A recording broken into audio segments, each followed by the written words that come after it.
Paano kung kailangan mong mawala ang lahat? Kayamanan, pangalan at kapangyarihan para lamang malaman kung sino ang tunay na nagmamahal sa iyo. Sa edad na 32 taon, na kay Kenzo na ang halos lahat ng bagay na pinapangarap ng marami. Siya ang nag-iisang tagapagmana ng Villarreal Food Corporation, isa sa pinakamalaking kumpanyang may hawak ng mga restaurant, food manufacturing plant at delivery application sa buong Pilipinas. Tuwing umaga, isang mamahaling sasakyan ang naghahatid sa kanya sa kanilang makintab na gusali sa BGC. May sekretary ang nag-aayos ng kanyang schedule, driver na nagbubukas ng pinto, at mga empleyadong halos sabay-sabay umuyuko kapag dumaraan siya. Ngunit sa kabila ng kanyang kayamanan, may isang bagay na hindi kayang bilhin ni Kenzo. Ang katiyakang minamahal siya dahil sa kanyang pagkatao at hindi dahil sa apelidong Villarreal. Malapit na siyang ikasal kay Trisha Monteverde, isang maganda at sikat na socialite. Mahigit 1 taon na silang magkarelasyon, pero mas madalas pa yatang makita ni Kenzo ang mga litrato nila sa social media kaysa makasama ng tahimik ang nobya. Para kay Trisha, kailangan laging mamahalin ang kanilang kinakainan. Branded ang kanyang suot at may photographer kahit simpleng date lamang. "Baby, wag mo kalimutang tawagan ng event organizer," paalala ni Trisha habang abala sa pagkuha ng litrato ng singsing nito. "Gusto ko ng 10 palapag na wedding cake." Napakunot noo si Kenzo. 10 palapag? Kakainin ba natin yun o titirhan? Hindi natawa si Trisha. "Kenzo, minsan lang ako ikakasal. Gusto ko maging pinakamagarbo yun sa buong taon." "Minsan lang din naman dapat ikasal ang lahat," biro niya. Muling walang reaksyon si Trisha. Tiningnan lang nito ang litrato ng singsing at nilagyan ng filter. Tahimik na napabuntong hininga si Kenzo. Hindi naman siya kuripot. Sa katunayan, sanay siyang gumastos ng hindi tumitingin sa presyo. Pero nitong mga nakaraang buwan, napapansin niyang higit na interesado si Trisha sa kasal kaysa sa buhay na bubuuin nila pagkatapos nito. Isang gabi, ipinatawag siya ng kanyang lolo na si Don Esteban Villarreal sa lumang mansyon ng kanilang pamilya sa Tagaytay. Sa edad na 78 taon, matalas pa rin ang pag-iisip ng matanda. Ito ang nagsimula ng kanilang negosyo mula sa maliit na karinderyang may 4 na mesa. Naabutan ni Kenzo ang lolo sa hardin. Umiinom ng salabat habang pinagmamasdan ang malamlam na liwanag ng lungsod. "Maupo ka," utos ni Don Esteban. "Kapag ganyan ang tono ninyo, lolo, pakiramdam ko'y may nagawa akong kasalanan." "Meron naman talaga. Magpapakasal ka kay Trisha." Napahawak si Kenzo sa dibdib. "Aray, diretsahan agad. Mas mabuting masaktan ka ngayon kaysa habang buhay kang magsisi." Ipinagtanggol ni Kenzo ang nobya. Ayon sa kanya, hindi lamang sanay si Trisha sa simpleng pamumuhay. Lumaki itong mayaman, kaya natural na mahilig ito sa mamahaling bagay. Ngunit hindi kumbinsido ang matanda. "Kung bukas ay mawawala ang kumpanya, ang bahay at ang lahat ng pera mo, mananatili ba siya?" tanong ni Don Esteban. Siyempre naman, sigurado ka?" Bumuka ang bibig ni Kenzo, ngunit walang lumabas na sagot. Inilapag ni Don Esteban ang tasa. "May hamon ako sa'yo. Sa loob ng 1 buwan, mamuhay ka ng walang pangalan at kayamanan. Sabihin mong nalugi ka. Kapag nanatili sa tabi mo si Trisha, hindi na ako kokontra sa kasal ninyo." "At paano nyo gustong gawin ko yun?" May inilabas na lumang cellphone ang matanda at inilapag yun sa mesa. "Tanggapin mo." "Ano po ito?" "Cellphone." "Alam ko, lolo, pero parang mas matanda pa to sa akin. Gumagana pa yan. May GPS at delivery application." Napatingin si Kenzo sa kanyang lolo. "Huwag niyong sabihing magtrabaho ka bilang food delivery rider." Napaubo si Kenzo. Ako? Delivery rider? Bakit, may allergy ka ba sa helmet?" "Wala, pero CEO ako." "CEO ka ng kumpanyang may libo-libong delivery rider, pero wala kang alam sa pinagdaraanan nila. Panahon na para matuto ka." Akala ni Kenzo ay nagbibiro lamang ang matanda. Ngunit kinaumagahan, ipinadala sa kanyang condominium ang isang berdeng delivery jacket, helmet at lumang motorsiklo. Pati na rin peking identification card na may pangalang Ken Villanueva. May kasama pa yung maikling sulat. Isang buwan walang credit card, walang driver at walang sekretarya. Huwag kang mag-alala, may sidecar naman ang dignidad mo. Talagang pinaghandaan niya to, bulong ni Kenzo. Pansamantala niyang ipinaalam sa kumpanya na aalis siya para sa isang buwang business trip. Tanging si Don Esteban at ang kanyang sekretaryang si Liza ang nakakaalam ng tunay niyang gagawin. Lumipat din siya sa maliit na apartment na pag-aari ng kumpanya sa Mandaluyong. Pagpasok niya, agad siyang sinalubong ng manipis na kama, maliit na bentilador at gripo na kailangang pukpukin bago lumabas ang tubig. Nang unang gabi, 10 minuto niyang pinag-aralan ng bentilador. Nasa ng remote nito? Pinindot niya ang button sa likod. Biglang umikot ang bentilador at tinamaan siya ng makapal na alikabok. Napaatras siya habang inuubo. Mukhang galit sa mayaman. Kinabukasan, isinuot niya ang delivery jacket. Masyadong masikip yun sa balikat at maikli sa mga braso. Nang tumingin siya sa salamin, hindi niya napigilang matawa. Agad tumunog ang lumang cellphone. May una na siyang booking mula sa isang fast food restaurant patungo sa condominium na 2 kilometro lamang ang layo. Madali lang to, sabi niya. Nagpapatakbo ako ng bilyong pisong kumpanya. Kaya ko maghatid ng isang supot ng fried chicken. Sisiw. Ngunit makalipas ang 40 minuto, 3 beses na siyang umikot sa parehong kanto. Kapag sinabi ng GPS na kumaliwa, baka saradong iskinita ang dinadaanan ko. Sir, kanina pa kayo, paikot-ikot. Puna ng tenderong 3 beses na niyang nalampasan.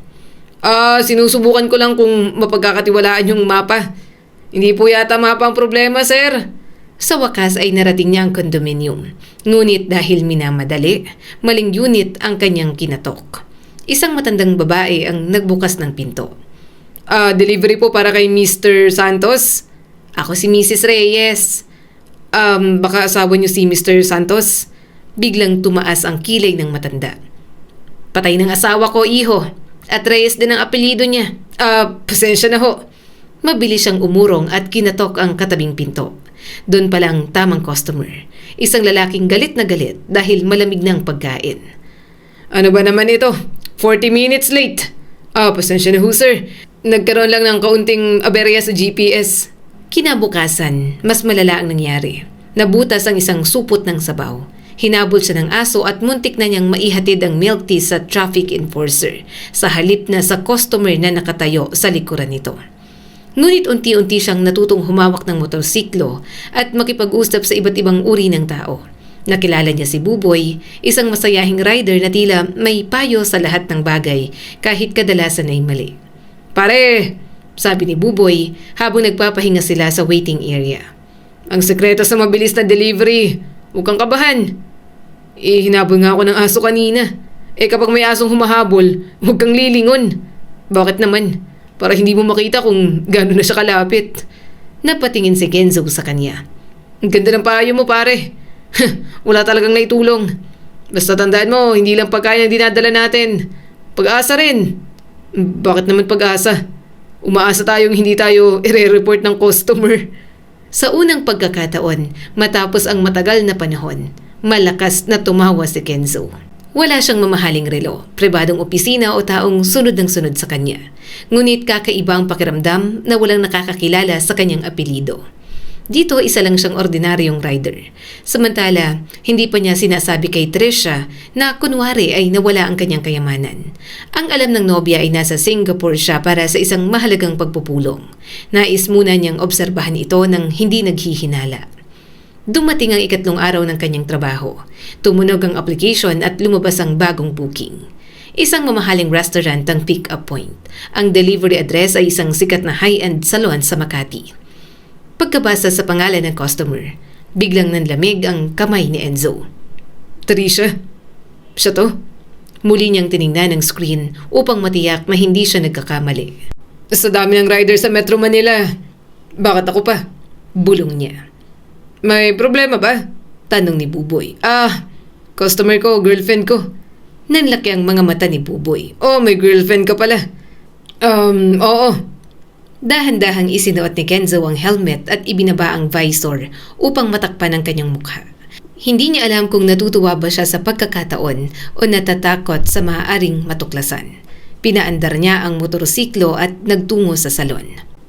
Hindi nagtagal, huminto si Kenzo sa harap ng isang mamahaling salon sa Makati. Sa labas pa lang, dama na niya ang karangyaan ng lugar. Salamin ang buong harapan nito, kulay ginto ang mga hawakan ng pinto, at may 2 attendant na naka-uniformeng tila mga receptionist sa isang 5-star hotel. Tiningnan niyang delivery bag na nakakabit sa motorsiklo.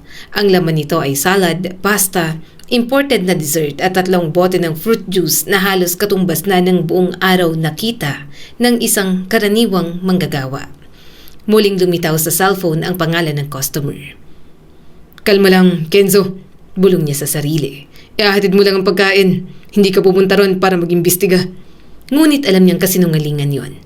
Mula nang tanggapin niya ang hamon ng kanyang lolo, iisa lang ang tanong na paulit-ulit na bumabagabag sa kanya. Minamahal ba talaga siya ni Tresha? Ibinaba niya ang visor ng helmet at pumasok sa salon. Delivery po para kay Miss Tresha," sabi niya sa receptionist. Mula sa isang pribadong silid, narinig niya ang pamilyar na halakhak ng kanyang girlfriend. "Naroon po siya sa VIP lounge," sagot ng receptionist. "Dalhin mo na lang doon." Kinabahan si Kenzo. Hindi niya maaaring alisin ang helmet dahil siguradong makikilala siya ni Tresha. Hinigpitan niya ang pagkakahawak sa delivery bag at dahan-dahang naglakad patungo sa VIP lounge. Nakita niya ron si Tresha kasama ang 2 nitong kaibigan na sina Vanessa at Chloe. Nakasuot sila ng mamahaling robe habang nilalagyan ng kulay ang kanilang mga kuko. May mga bag at alahas na nakalatag sa sofa na parang maliit na exhibit ng luxury brands. Lumapit si Kenzo, bahagyang nakayuko upang hindi makita ang kanyang mukha. "Delivery po." Hindi man lang lumingon sa Tresha. "Ilagay mo na lang dyan." "Ingat po ma'am, may juice sa loob." "Alam ko, akong umorder niyan." Napakagatlabi si Kenzo. Sanay siyang malambing ang tinig na Tresha kapag siyang kausap nito.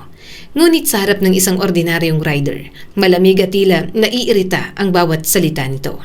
Ma'am, kailangan ko lang po ng confirmation code." Napabuntong hininga si Tresha na parabang napakalaking abala ng kanyang hinihingi. "Vanessa, pakibigay nga. Basa pang nails ko." "Bakit ako?"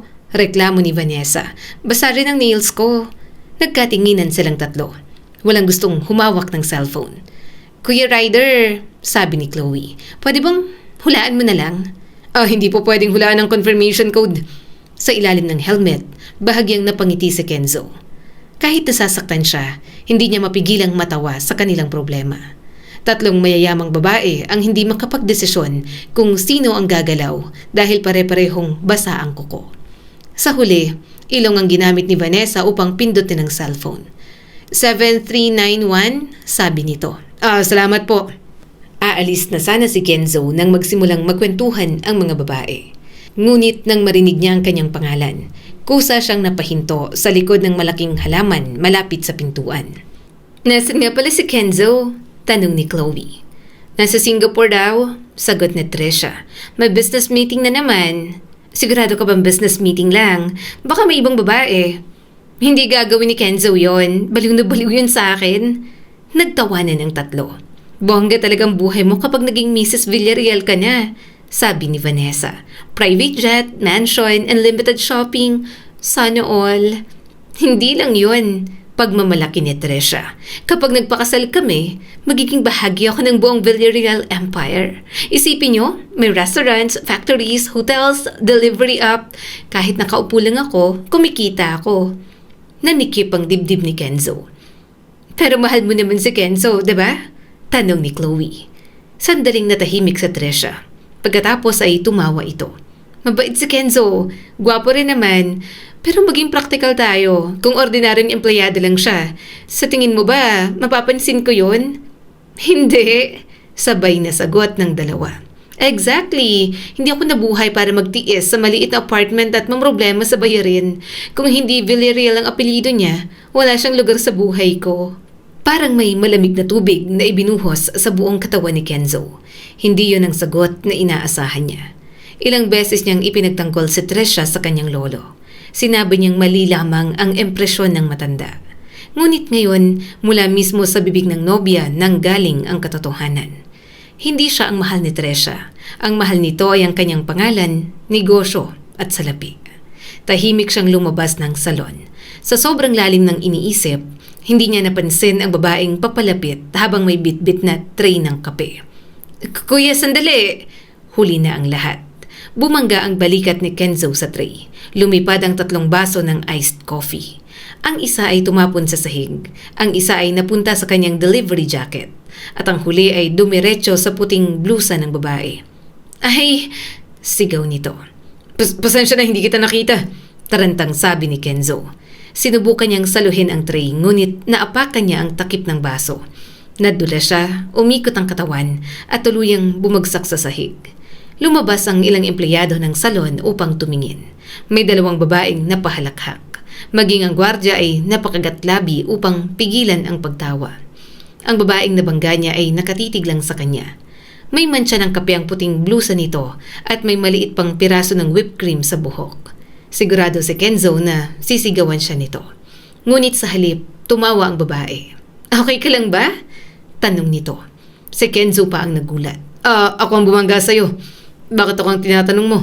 Kasi ikaw ang nakandusay sa sahig. Nakatayo pa naman ako. Inabot ng babae ang kamay. Tinanggap yun ni Kenzo at dahan-dahang tumayo. Nang makita niyang may gasgas ang kanyang siko, agad itong lumapit. May sugat ka? Maliit lang to. Kapag na-impeksyon yan, hindi na maliit. Kumuha ang babae ng tissue at maliit na alcohol spray. Nagwisik ito ng alcohol sa sugat at napatalon si Kenzo. Aray! Akala ko maliit lang. Pwedeng maliit pero masakit. Tapang mo naman, Kuya Ryder. Muli itong natawa. Tinanggal ni Kenzo ang helmet dahil naiinitan na siya. Saglit na natigilan ang babae nang makita ang kanyang mukha. Medyo magulang buhok niya at may patak ng kape sa pisngi. Ngunit hindi na itago nito ang kanyang maayos at artistahing anyo. May problema ba? Tanong niya. Wala. Mabilis na sagot ng babae. Hindi ka lang mukhang rider? Ano bang dapat na mukha ng rider? Hindi ko alam, pero parang mas bagay kang nasa billboard. Billboard ng ano? Gamot sa rayuma. Natawa ng malakas ang babae. May habang ka rin pala. Noon lang niya napansin ang simple ngunit kaakit-akit na itsura nito. Nakatali ang mahabang buhok, walang halos makeup, at may maliit na bulaklak na nakadikit sa apron nito. Ako nga pala si Maya, pagpapakilala ng babae. May flower shop ako sa kabilang kanto. Ako si... Sandaling natigilan si Kenzo. Hindi niya maaaring sabihin ang tunay na pangalan. Ako si Ken. Okay, Kuya Ken. Napailing siya. Para namang lalo akong tumanda. Tiningnan ni Maya ang wasak na mga baso sa sahig. Delivery ko sana ang mga kaping yun sa salon. Ako nang magbabayad. Kaya mo ba? Baka kaltas pa sa'yo yung natapong juice sa jacket mo. Napatingin si Kenzo sa suot. Ngayon lang niya napansing basang-basa yun ang kape. Kaya ko naman. Hindi na kailangan. Aksidente naman ang nangyari. Huwag ka mag-alala. Hindi ako tatakbo sa responsibilidad. Sa kabila ng sakit na nararamdaman niya dahil sa narinig kay Trisha, napagaan ni Maya ang kanyang loob. Napakasimple nitong kausap. Walang arte, walang pagpapanggap at walang pagtinging mababa sa kanya dahil isa lang siyang delivery rider.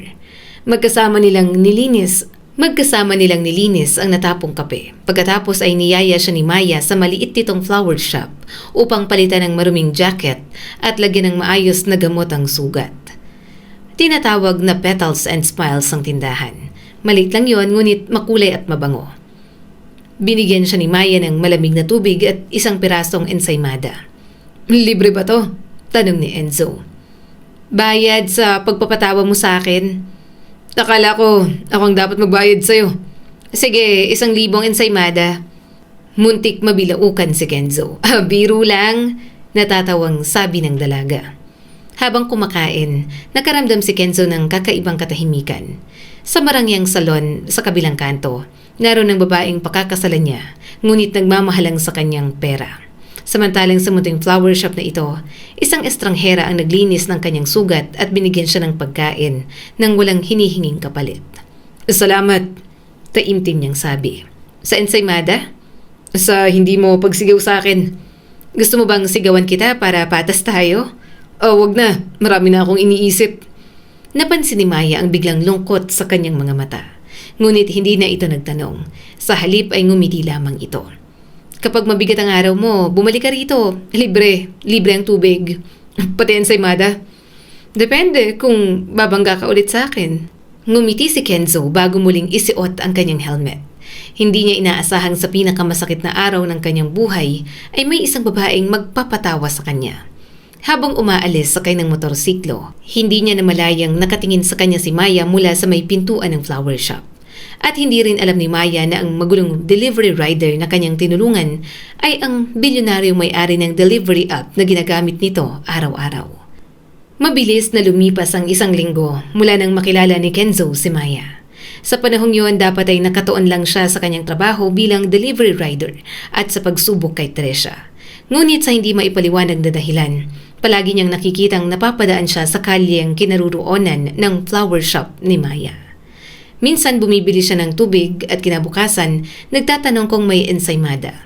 May sideline kasi itong coffee shop at pastries. Sa ikatlong araw, bumili siya ng isang sunflower kahit wala naman siyang pagbibigyan. Napapansin ko palagi kang nandito?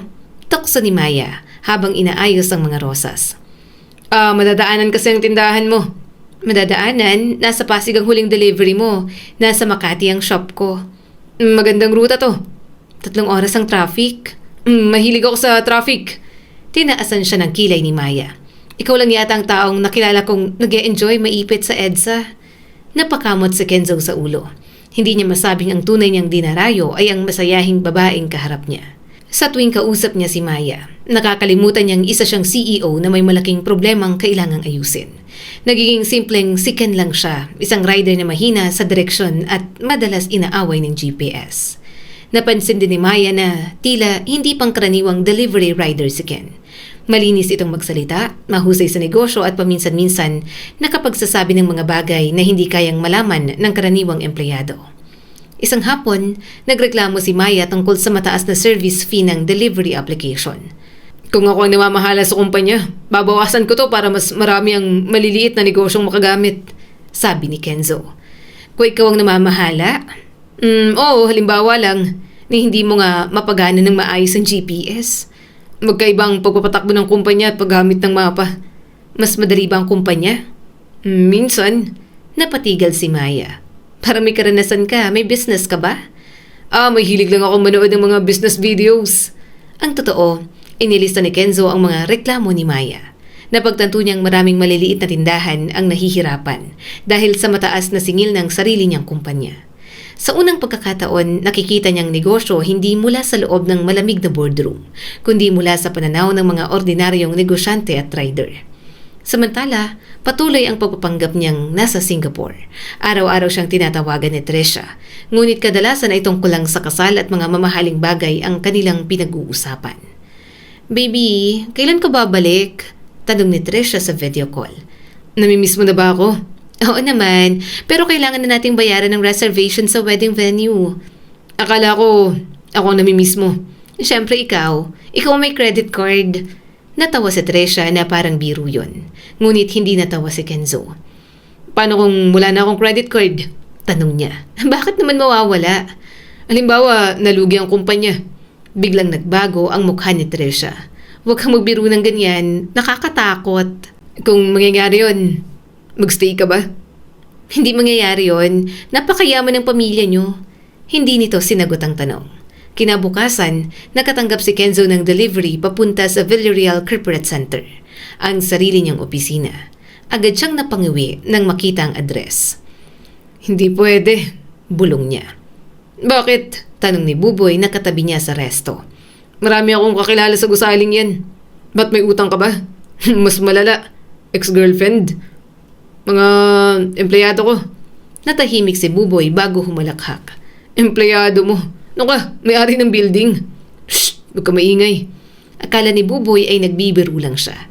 Tinapik siya nito sa balikat at ibinigay ang 2 malaking supot ng fried chicken. Good luck, Boss Ken! Wow, boss! Pagdating sa gusali, ibinaba ni Kenzo ang visor ng helmet. Lumapit siya sa security desk at pilit na binago ang kanyang boses.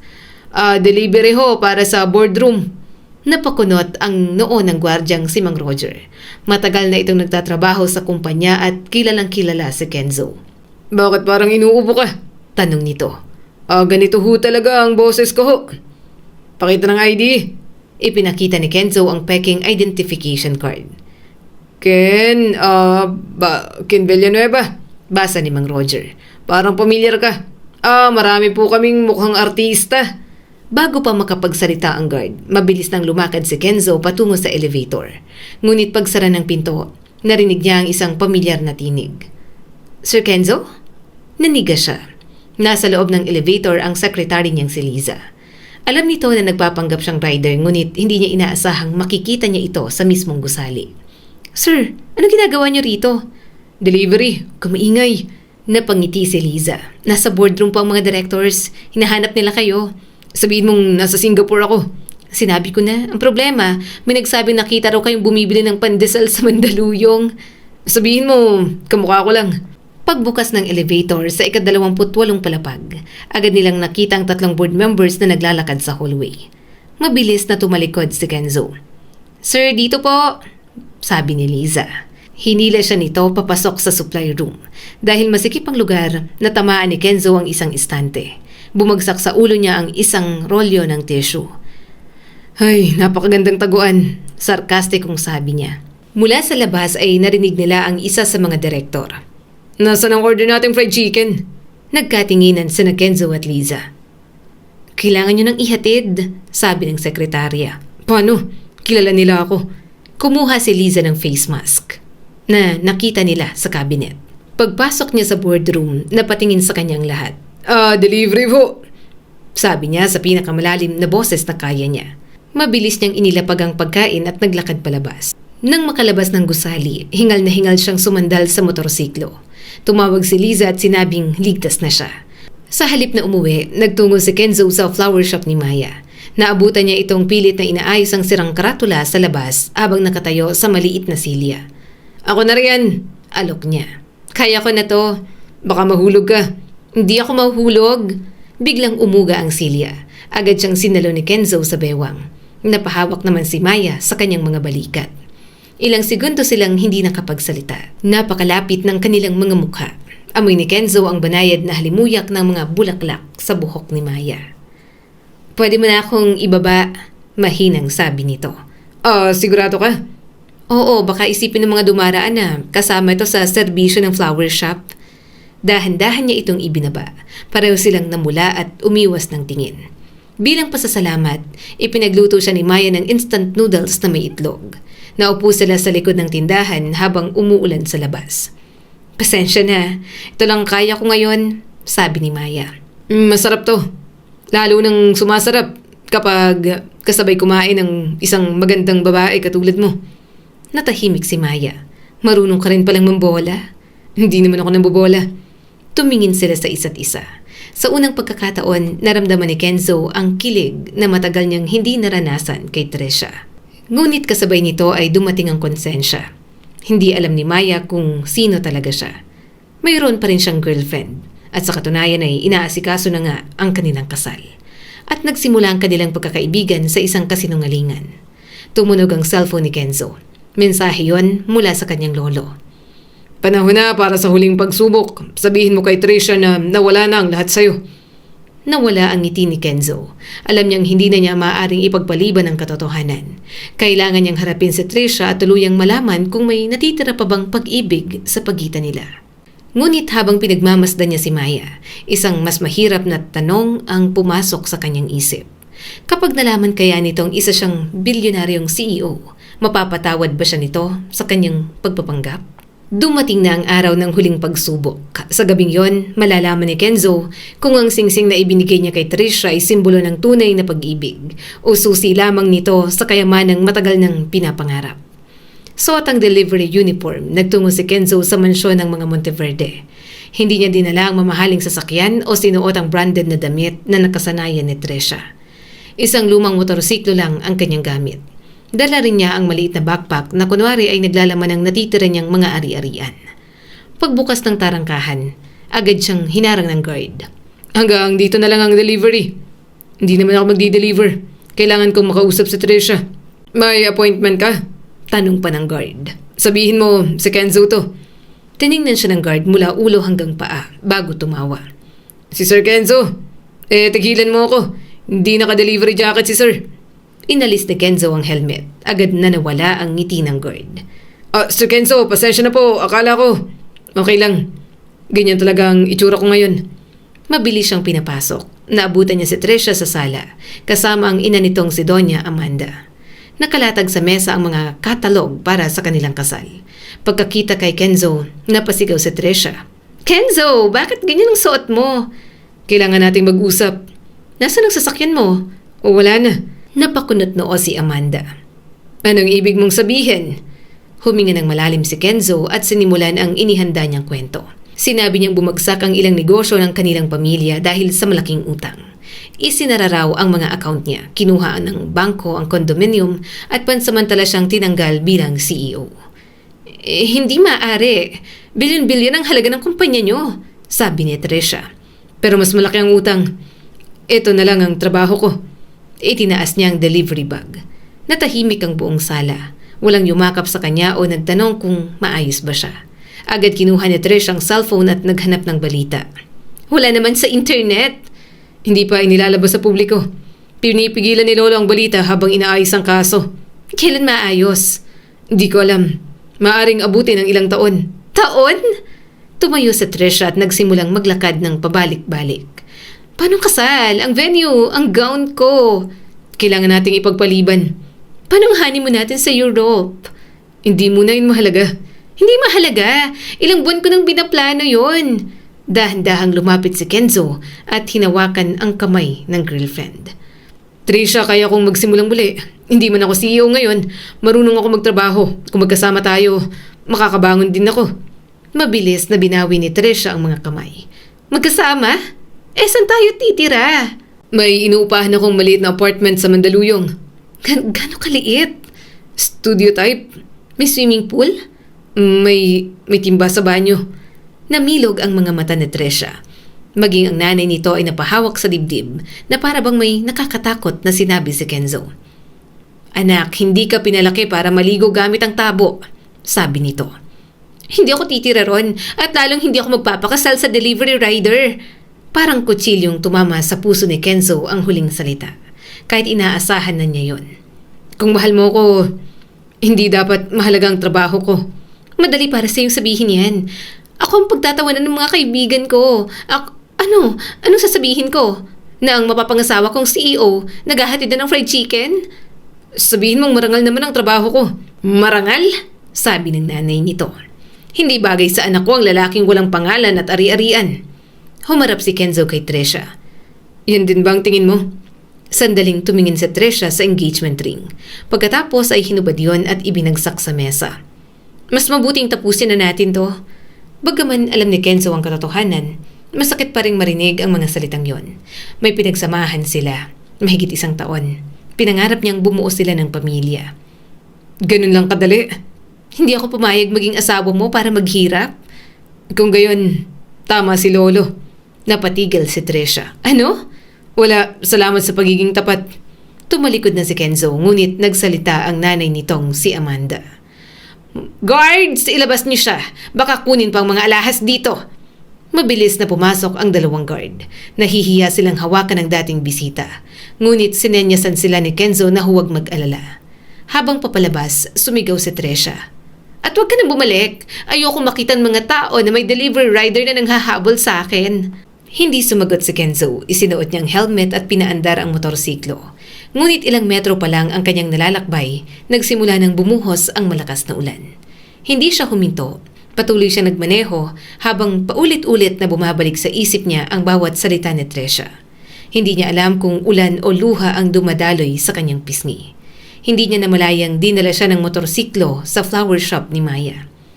Pasara na ang tindahan nang mapansin ni Maya ang basang-basang rider sa labas. Ken! Agad niya itong pinapasok at binigyan ng tuwalya. Anong nangyari?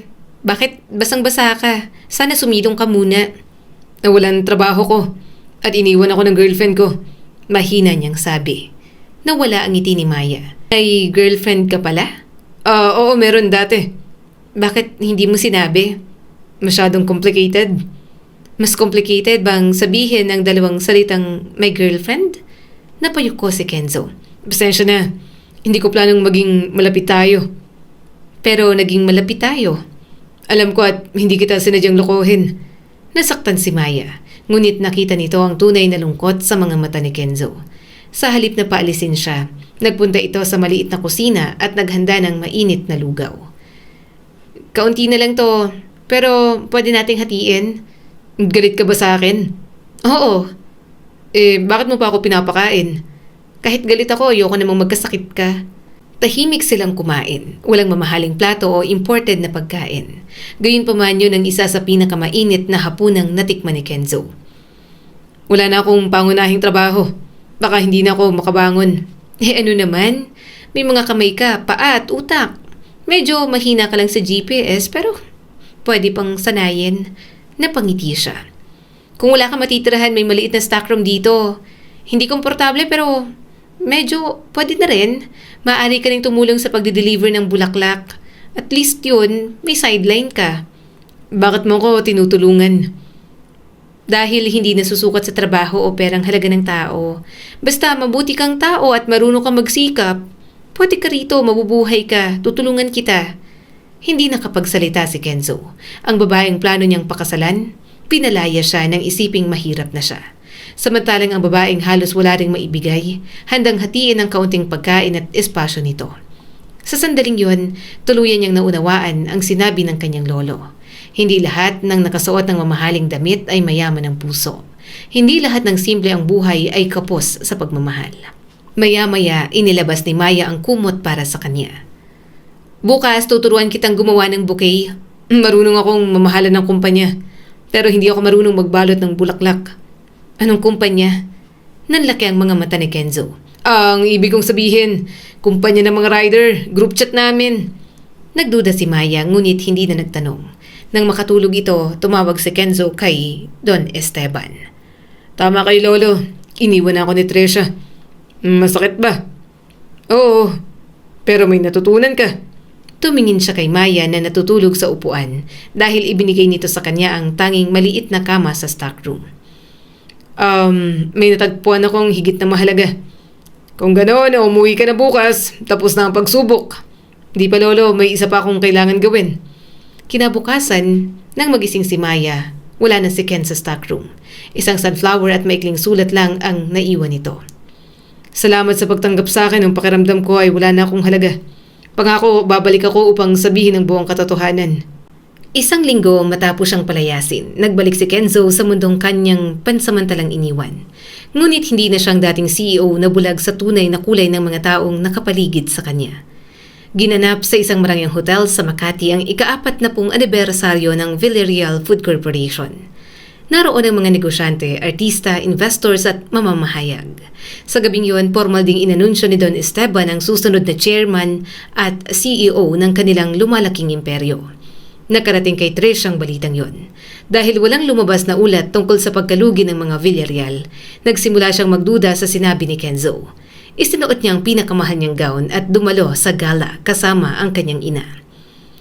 Sigurado akong may hindi sinabi sa atin si Kenzo. Kung mayaman pa rin siya, sabihin mong nabigla ka lamang. Bilin ng nanay ni Tresha. Paano kung galit siya, ma? Hindi ba? Sabi mo, baliw na baliw yun sa'yo. Ngunit sa Petals and Smiles, ibang problema ang hinaharap ni Maya. Nakatanggap siya ng malaking order mula sa Villarreal Corporation. 20 flower arrangement para sa gala. Dahil nagkasakit ang kanyang assistant, siya mismo ang naghatid sa hotel. Bakit naman sa dami ng hotel dito pa? Bulong niya habang binubuhat ang huling bouquet. Hindi niya alam na personal na hiniling ni Kenzo na sa kanyang shop kunin ang mga bulaklak. Nakapasok si Maya sa ballroom, suot ang simpleng puting bestida na ginagamit niya sa formal deliveries. Natigilan siya sa dami ng mga eleganteng bisita. Habang inaayos niya ang mga bulaklak sa gilid ng entablado, marami pa ang dumarating. May mga nag-uusap at sa hindi inaasahang pangyayari, aksidenteng nahagip ng nanay ni Trisha ang isang vase. Muntik na yung mahulog, ngunit mabilis itong nasalo ni Maya. Mag-ingat ka, sabi ng matanda. Alam mo ba kung magkano ang vase na yan? Kayo po ang nakabangga? Ako pang sinisisi mo? Lumapit ang ilang bisita. Nagsimula silang magbulungan. Humingi ka ng tawad sa mama ko, utos ni Tresha. Hindi naman po ako may kasalanan. Isa ka lang tendera ng bulaklak. Bago pa makasagot si Maya, namatay ang ilaw sa ballroom. Tumutok ang spotlight sa gitna ng entablado. Lumabas si Don Esteban, kasunod ang mga pangunahing opisyal ng kumpanya. Magandang gabi, Panimula ng matanda. 40 taon na ang nakaraan simula nang nagsimula ang kumpanyang ito sa isang maliit na karinderya. Hindi kami lumago dahil sa pangalan o kayamanan, lumago kami dahil sa mga taong marangal na nagtrabaho, mula sa kusinero hanggang sa delivery rider. Nagpalakpakan ang lahat. Ngayong gabi, pinagmamalaki kong ipakilala ang lalaking mamumuno sa bagong yugto ng ating kumpanya. Bumukas ang malaking pinto sa likod ng entablado. Pumasok si Kenzo, suot ang itim na toksido. Maayos ang kanyang buhok at puno ng kumpiyansa ang bawat hakbang. Ngunit sa isang kamay ay hawak niya ang berdeng delivery helmet. Nanlaki ang mga mata ni Trisha. Kenzo? Nabitawan naman ni Maya ang hawak na ribbon. Ken? Umakyat si Kenzo sa entablado at yumakap sa kanyang lolo. Sumunod ang malakas na palakpakan. Ipinapakilala ko ang aking apo, ang chairman at CEO ng Villarreal Food Corporation, Kenzo Villarreal. Halos hindi makahinga si Maya. Ang delivery rider na pinatuloy niya sa stockroom, pinakain ng lugaw at tinuruang gumawa ng bouquet ay isa palang CEO. Kinuha ni Kenzo ang microphone. Sa loob ng isang buwan, namuhay ako bilang delivery rider. Ginawa ko yun upang subukin ang isang taong plano kong pakasalan. Ngunit sa halip, ako ang nasubok. Nagkatinginan ang mga bisita. Natuklasan kong maraming taong mabait sa CEO, ngunit mapangmata sa ordinaryong manggagawa. Natutuhan ko din na hindi sapat na makita natin ang numero sa mga reports. Kailangan nating malaman ang hirap ng mga taong nasa likod ng bawat delivery. Inihayag niyang tataasan ang benepisyo ng mga rider at babaan ang ilang bayarin para sa maliit na negosyong gumagamit ng kanilang application. Muling umalingaw-ngaw ang palakpakan. Ngunit biglang sumugod si Trisha sa entablado. Baby, alam kong pagsubok lang yon. Pasensya ka na kung nabigla ako. Siyempre, mahal kita. Pinalayas mo ko. Dahil hindi mo ipinaliwanag ng maayos. Sinabi mong nawala ang pera ko. Yun lang ang kailangan mong malaman. Pero, hindi naman talaga nawala, di ba? Hindi mahalaga kung totoo o hindi. Ang mahalaga ay kung paano mo ko trinato nang isipin mong wala na akong maibibigay. Tahimik ang buong ballroom. Kenzo, ayusin natin to. Naghahanda na tayo para sa kasal. Hindi kasal ang pinaghahandaan mo. Ang pinaghahandaan mo ay maging bahagi ng kayamanan namin. Mariing itinanggi ni Trisha ang paratang. Ngunit nang i-play ni Kenzo ang recording mula sa cellphone na inilagay niya sa delivery jacket nung pumunta siya sa mansyon, narinig ng lahat ang tinig ni Trisha. Hindi ako pumayag maging asawa mo para maghirap. Hindi ako magpapakasal sa delivery rider. Namula sa kahihiyan si Trisha. Sinubukan niyang agawin ang microphone ngunit humarang ang security personnel. Hindi niyo ako maaaring paalisin. Kayo mismo ang nagsabing ayaw niyong makita ang delivery rider. Ngayon ang delivery rider naman ang humihiling na umalis kayo. Dahan-dahang inihatid palabas si Trisha at ang nanay nitong si Amanda. Nagtakip ng mukha ang dalawa habang kinukunan ng litrato ng mga bisita. Pagkatapos ng kaguluhan, hinanap ni Kenzo si Maya. Ngunit wala na ito sa ballroom. Nakita niya itong naglalakad sa labas ng hotel. Maya! Hindi huminto ang dalaga. Hinabol siya ni Kenzo habang suot ang mamahaling sapatos. Dahil hindi siya sanay tumakbo rito, muntik siyang madulas sa hagdan. Sandali, mahal ang sapatos ko pero napakabagal. Napahinto si Maya at napalingon. May galit at lungkot sa mga mata nito. Bakit hindi mo sinabi sa akin? Dahil natakot ako. Sa ano? Na maghingi ako ng pera? Natakot ako magbago ang pagtingin mo sa akin. Pinaniwala mo kung nawalan ka ng trabaho. Ibinigay ko pa sa yung stock room. Alam ko, at yun ang dahilan kung bakit hindi kita malilimutan. Lumapit si Kenzo at inabot ang sunflower na katulad ng una niyang binili sa shop. Sa buong buhay ko, maraming lumapit dahil sa apelido ko. Ikaw ang unang tumanggap sa akin nung akala mo'y wala akong pera, trabaho o matutuluyan. Hindi ibig sabihin nun na maaari ka nang magsinungaling. Tama ka, hindi ako hihingi agad ng kapatawaran. Hinihiling ko lang na bigyan mo ako ng pagkakataong ipakilala sa iyo ang totoong Kenzo. Mayabang ba ang totoong Kenzo? Kaunti. Napangiti si Maya, pero pilit niya yung itinago. Lumuhod si Kenzo sa harap niya. Napasinghap ang mga taong nasa hotel entrance. Anong ginagawa mo? Tanong ni Maya. Huwag kang kabahan, hindi pa ako nagpo-propose. Baka sampalin mo ako. Kaya nga tumayo ka. May isa lang akong tanong. Papayag ka bang makipag-date sa isang dating delivery rider? Dating rider? Rider pa rin kapag weekends. Kailangan kong mag-practice sa GPS. Isang date lang. Pwede bang dalawa? Kapag hindi ka na late. Paano kung traffic? Problema mo na yon, Mr. CEO. Tumayo si Kenzo at magkasabay silang naglakad pabalik sa hotel. Hindi naging madali ang kanilang relasyon. Kinailangan ni Kenzo na muling kunin ang tiwala ni Maya sa pamamagitan ng katapatan at hindi sa mamahaling regalo. Makalipas ang isang taon, bumalik siya sa flower shop, suot ang delivery jacket. May dala siyang maliit na kahon na inilagay sa loob ng delivery bag. May delivery po para kay Miss Maya Santos. Ano yan? Lifetime order. Sa pagkakataong yun ay tunay ng lumuhod si Kenzo at inilabas ang singsing. Maya, papayag ka bang samahan akong ihatid ang pagmamahal natin habang buhay? Natawa at napaluha ang dalaga. Ang corny mo talaga. Ibig sabihin ba'y oo? Oo na, Ken. Nagtawanan sila bago nagyakap sa gitna ng mga bulaklak. Sa wakas, natagpuan ni Kenzo ang babaeng hindi umibig sa bilyonaryong CEO, kundi sa magulong delivery rider na nasa likod ng helmet. Ang tunay na pag-ibig ay hindi nasusukat sa laki ng bahay. Hindi sa halaga ng singsing o laman ng bank account. Kapag pera at katayuan lang ang dahilan ng pagmamahal, mabilis din itong mawawala kapag dumating ang pagsubok.